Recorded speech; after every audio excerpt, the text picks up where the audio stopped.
চট্টগ্রামের দি পেনিনসুলায় অনুষ্ঠিত হল স্টাডি অ্যাব্রড ইন কোরিয়া শীর্ষক স্পট অ্যাডমিশন প্রোগ্রাম। দেশের শিক্ষার্থীদের জন্য কোরিয়ায় উচ্চশিক্ষার এক অনন্য সুযোগ এনে দিয়েছে ডেল্টা ইমিগ্রেশনের এই আয়োজন। সোমবার আয়োজিত এই অনুষ্ঠানে উপস্থিত ছিলেন কোরিয়ার খ্যাতনামা কিয়ংডং বিশ্ববিদ্যালয়ের প্রেসিডেন্ট প্রফেসর জন লি, KLAC এর সিইও জুলিয়া জাং এবং কৃত্রিম বুদ্ধিমত্তা বিভাগের প্রধান ডক্টর নূর আলম। এই সময় প্রফেসর জন লি বলেন, বাংলাদেশি শিক্ষার্থীরা খুবই মেধাবী, আমরা তাদেরকে আন্তর্জাতিক মানের শিক্ষা দিতে প্রস্তুত। I'm happy to see the many students come today very serious and we are serious as well. So we trying to guide students in the right direction based on their need and plan.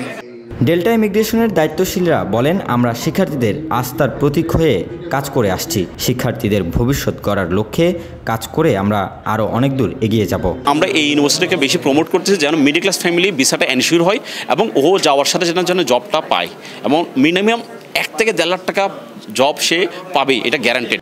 Delta ইমিগ্রেশনের আয়োজনে এই অনুষ্ঠানটি শিক্ষার্থীদের জন্য একটি সোনালী সুযোগ। যারা প্রযুক্তি, AI ও আন্তর্জাতিক শিক্ষায় আগ্রহী তাদের জন্য কোরিয়ায় উচ্চশিক্ষার দরজা খুলে দিয়েছে এই আয়োজন। আরও অনেকগুলো কনসালটেন্সি ফার্মের সাথে যোগাযোগ করলাম, তো সবগুলো আমি বিবেচনা করে দেখলাম যে এটাতে ফেসিলিটিসটা অনেক বেশি প্রোভাইড করতেছে। দ্যাটস ওয়াই আমার এখানে আমি কীভাবে যেতে পারি, কীভাবে সব কিছু হ্যান্ডেল করতে পারবো, সব কিছু আলমগীর ভাইয়া থেকে অ্যান্ড অলসো ডেল্টা ইমিগ্রেশনের সবার থেকেই আমরা হেল্পটা পেয়ে থাকি।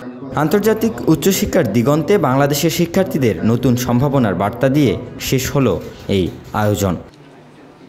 Desk report, news now 24।